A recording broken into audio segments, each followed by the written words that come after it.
Result করুন, আপনার কিছু কাউন্টার দেওয়ার ছিল যদি। না, আমি ফুয়াদ ভাইয়ের কথা বলবো যে মনে হয় কালকে আরেকটা গণঅভ্যুত্থান আসতেছে, ধন্যবাদ, আসুক, আমরা দেখি। এবং বাংলাদেশের অভিশাপ হলো নিরপেক্ষতা। আমরা নিরপেক্ষতা 111 সরকারে দেখছি, 18 মাসে দেখছি। আমার তো নিরপেক্ষতার নামে একটা গুপ্ত সংগঠনকে বা আমার নিজের পছন্দের সংগঠনকে ফ্যাসিলিটেট করা দরকার নেই। আমার যেটা দরকার, সমস্ত জায়গায় দলীয় লোক বসায় ফেলেন। এটা পৃথিবীর কোন দেশে নির্বাচিত সরকার নির্বাচনের পরে বিরোধী দল থেকে লোকজন আইনে এনে বিভিন্ন গুরুত্বপূর্ণ পদে বসায়? একটা জায়গা দেখান তো। এখন এখানে বাংলাদেশে একটা অদ্ভুত, আমি প্রত্যেকটা জায়গা ধরে ধরে কাউন্টার দিতে পারি সেটা দেওয়ার, বিরোধী দলের দেওয়া শেষ করি, সেইটা দেওয়ার কোনো দরকার এবং প্রয়োজন নেই। কারণ হলো এখানে যে রাজনীতিটা চলতেছে সেটা শুধু পারসেপশন ক্রিয়েশনের রাজনীতি। বিএনপির বিরোধিতার ধারে কাছে নাই বিরোধী দল, তারা এখনো পারসেপশন নির্মাণের জায়গায় আছে। এই যে একটা উদাহরণ দিল সারওয়ার তুষারের, সারওয়ার তুষার যখন কথা বলে এসেনশিয়ালি মিথ্যা কথা বলে। একটা কাঁচা উদাহরণ দিই, সেটা হলো 2 দিন ধরে সারওয়ার নিয়ে এখন কথা বলি না, আমি আপনি উদাহরণ দিয়েছেন যে জন্য আমি আনতেছি। ওই স্টেটমেন্ট নিয়ে তুমি কথা বলো, ওই স্টেটমেন্ট ওইটা ধরেই বলতেছি, ওইটাকে নিয়ে কথা বলো, ওইটা ধরে বলতে সে ডিফেন্ড করতে পারবে না। না, আমি ওইটা ধরে না ডিফেন্ড করব না, রেকর্ড আছে, অন রেকর্ড। সেটা হলো স্থানীয় সরকার নির্বাচন অধ্যাদেশ নিয়ে 2টা শোতে একই আর্গুমেন্ট আমরা করলাম ধরে ধরে। 2টা শোতে সে কাঁচা মিছা কথা বললো। কি সেটা ছিল পয়েন্টটা, যে বিএনপি এই আইনটা এমনভাবে করছে যাতে করে সে যাকে খুশি যখন খুশি দলীয় সিদ্ধান্তে বরখাস্ত দিয়ে দিতে পারে। পরে দেখা গেল আইনটা হইল কি, স্থানীয় সরকার নির্বাচনে দলীয় প্রতীকই থাকবে না। এখন পয়েন্টে আসেন, যেই নির্বাচনে দলীয় প্রতীক থাকবে না, মানে দলীয় লোকই থাকবে না, সেখানে দল কিভাবে যাকে খুশি তাকে বহিষ্কার করে দিতে পারে দলের লোক হিসাবে? তার মানে একটা ডাহা মিথ্যা 2 দিন ধরে সে তর্ক করল। এইবার বিএনপি কি লেভেলের আওয়ামী লীগ, যে আওয়ামী লীগ আপনার এই বিগত সরকারের আমলে করা আওয়ামী লীগ নিষিদ্ধের বিলটা বহাল রাখলো, এটা আইন করে ফেললো। বিএনপি আওয়ামী লীগ এমন আওয়ামী লীগ হয়েছে যে আওয়ামী লীগ নিষিদ্ধ করে দিল। ফলে এই যে রেটোরিক্সের মধ্যে দিয়ে রাজনীতি করা এবং ডিফেম করা, একটা দলকে ডিফেম করা যখন যার পলিটিক্স বুঝতে হবে তার কোনো বড় পলিটিক্স নাই। ফলে এর মধ্যে দিয়ে রাজনীতি হবে না। আপনাকে রিয়েলি কর্মসূচিতে যাইতে হবে। বিএনপির বিরোধিতা করেন, কি দিয়ে করতে হবে আপনার? Propaganda, narrative? নো, এটা ওয়ে না। আপনার ওয়েটা কি? পলিসি। বিএনপি পলিসি যদি ফেল করে বেটার পলিসি নিয়ে আপনি যান, জনগণ আপনাকে ভোট দিলে আপনি ক্ষমতা গ্রহণ করবেন বা দেশ চালাবেন, দায়িত্ব নেবেন, অসুবিধা নেই তো। কিন্তু তা না করে পারসেপশন ক্রিয়েট করা এবং প্রত্যেকটা জায়গায় ওভার সেন্সিটিভ করা। যেমন এই যে বিসিবির নিয়োগ, হ্যাঁ জঘন্য, এর আগামী গণঅভ্যুত্থানের শত্রু হয়ে গেলে বিসিবির নিয়োগ তামিম ইকবালকে ভাইসে আসছে। বুলবুল সবচেয়ে বড় খেলোয়াড়, বুলবুল সবচেয়ে গুরুত্বপূর্ণ লোক, তামিম ইকবালের অবদান কি? বাংলাদেশের ইতিহাসের এত বড় ওপেনার তো আসেই নেই আর কখনো। আমি রেগুলার ক্রিকেট ফলো করি। এইবার 3 জন এখানে বিএনপির নেতার ছেলে আসছে, তাই না? এই 3 জনকে ভাইসে আসছে। তুমি বলো বিসিবির নির্বাচিত কমিটি কেন সরাই দিতে হবে? এটা অ্যাডহক কমিটি করছে। নির্বাচিত কমিটির ত্রুটি নিয়ে বিএনপিকে আজকে নতুন আপত্তি জানাইছে, আপত্তিকে আগে জানাই নাই। সজীব মাহমুদ ভুইয়ার যে প্রত্যেকটা লোকাল ক্লাবকে ম্যানিপুলেট করে যেভাবে সে কমিটি করছে, সেটা নিয়ে প্রতিবাদ কি অন্তর্বর্তীকালীন সরকারের সময় করা হয় নাই? বহুবার করা হয়েছে, কর্ণপাত করা হয় নাই ক্ষমতার জোরের কারণে।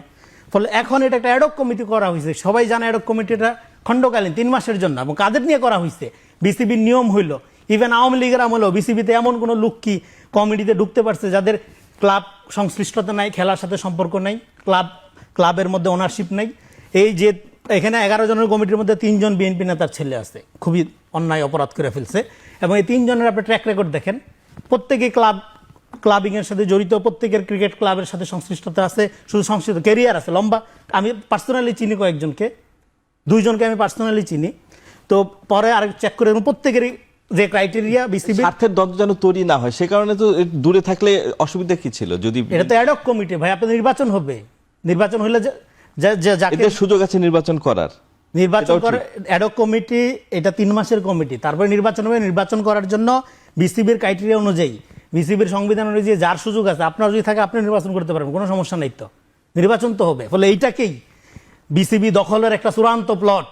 বিএনপি আজকেই কিম জং উন হয়ে গেছে, এটা মনে করার কোনো। আরেকটা রেসপন্স করি, এই যে ব্যাংক, বিগত সরকারের আমলে পৃথিবীর সবচেয়ে বড় আপনার অর্থনীতিবিদ হিসেবে যাকে মনে করা হয় এম মনসুর আহমেদ, এই যে উনি যে ব্যাংকগুলো একভূত করার কথা বলার মধ্যে উনি যে ক্ষতিটা করে দিচ্ছে বাংলাদেশে ব্যাংকিং সেক্টরে যারা চাকরি করে, উনি একজন গভর্নর যখন বলে যে অমুক ব্যাংকগুলো দুর্বল, সেই ব্যাংকগুলোর প্রতি মানুষের রাস্তা থাকে, সবাই টাকা তুলে নিয়ে গেছে।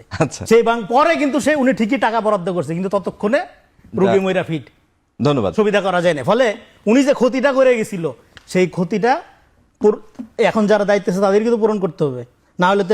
আচ্ছা, আরেকটা হইলো আরেকটা জিনিস হলো ছিলেন সেটা দিয়ে এটা পুনর্গঠন লাগবে। পুনর্গঠন প্রক্রিয়ার ক্ষেত্রে এই পারসেপশন বেসড রাজনীতি করলে হবে না। একটা কথা শুধু জাস্ট পয়েন্ট এখানে বলি, দেখেন ধরেন এই যে পপুলার রেটরিক্স ছাড়া হয়, ছেড়ে জনগণকে বিভ্রান্ত করা হয়, কিন্তু আপনার সাংগঠনিক রাজনীতি কোথায়? বিএনপি আওয়ামী লীগ হয়ে যাবে। বিএনপি এবং আওয়ামী লীগ দুইটা বিএনপি যদি আওয়ামী লীগ হইতে পারতো তাইলে আওয়ামী লীগকে সে ক্ষমতা থেকেও নামাইতে পারতো। এটা সাধারণ কাণ্ডজ্ঞানে বোঝা যায়। বিএনপি রাজনীতির একটা লিবারাল ডেমোক্রেটিক পার্টি, আর আওয়ামী লীগ হলো একটা কাল বেস ফ্যাসিস্ট পলিটিক্যাল পার্টি। যেরকম কাল বেস, অনুভূতি বেস, চেতনা বেস রাজনীতি করে জামাত এবং আওয়ামী লীগ, কমিউনিস্ট পার্টি, এগুলো হলো এক ধারার রাজনীতি। আর এগুলো হলো লিবারাল পলিটিক্যাল পার্টি। এরা হলো মূল্যবোধ ভিত্তিক রাজনীতি করে, আর ওইটা হলো মতাদর্শপন্থী রাজনীতি। ফলে যার রাজনীতির এরকমটা প্রাইমারি জ্ঞান নাই, সেই বুদ্ধিজীবী যখন এরকম মন্তব্য করে, আমি আর নাম নিচ্ছি না, হ্যাঁ, সেটা 100% শুধু না, এর বেশি কিছু যদি থাকে সেটা মিথ্যা। একটা উদাহরণ, বিএনপির এই কাজ দেখে কেউ যদি আশাহত হয়, আপনি আশাহত এখন আশাহতর কথা পরে আসতেছি। আপনার আশাবাদী হওয়ার আগে মিথ্যা আশাবাদী যখন হবেন তখন আপনি আশাবাদী হবেন। বিএনপি কোনো মিথ্যা প্রতিশ্রুতি দিছে? বিএনপি নোটিফিকেশন আগেই দেয় নাই, বলছে না যে এগুলি করা যাবে না। তো এখন নতুন করে তার জুলাই গাদ্দার তো হওয়ার দরকার নেই, সে তো পুরানা গাদ্দার। এখন আসেন, জামাত বিএনপি কিভাবে আওয়ামী লীগ হয়ে উঠছে আর জামাত কিভাবে মহান গণতান্ত্রিক দল হয়ে উঠছে, সেটা কিভাবে? এক সেকেন্ড, সেটা হলো জামাতের আমির এখন চাচ্ছে, যেখানে আওয়ামী লীগ নিষিদ্ধ করা হচ্ছে, এখন চাচ্ছে সমস্ত দলের রাজনৈতিক অধিকার। এখন তার আওয়ামী লীগের রাজনৈতিক অধিকার, যেখানে সংগঠন হিসাবে বিচারের আমরা দাবি দিতে, এবং এখানে জামাতের পপুলার যে দাবিটা নিষিদ্ধ, এই নির্বাহী আদেশে সংগঠন নিষিদ্ধ করা, সেই খপ্পরে বিএনপি বরং পড়ছে। এখানে ট্রুথ অ্যান্ড রিকনসিলিয়েশনের কথা আমরা বলছি, বিএনপি ইস্তেহারে বলছে ট্রুথ অ্যান্ড হিলিং করার কথা, এবং সংগঠন হিসাবে আওয়ামী লীগের বিচার করা, এবং আওয়ামী লীগের যারা সমস্ত সমর্থক ক্রিমিনাল অপরাধ করে নেই তাদেরকে নিরাপত্তা দিতে হবে, মানবিক অধিকার নিশ্চিত করতে হবে। আওয়ামী লীগ করাটাই অন্যায় না, কিন্তু যারা ফৌজদারি অপরাধ করছে তাদেরকে সুষ্ঠুভাবে বিচারের আওতায় আনতে হবে। ধন্যবাদ রেজাউল করিম। আপনি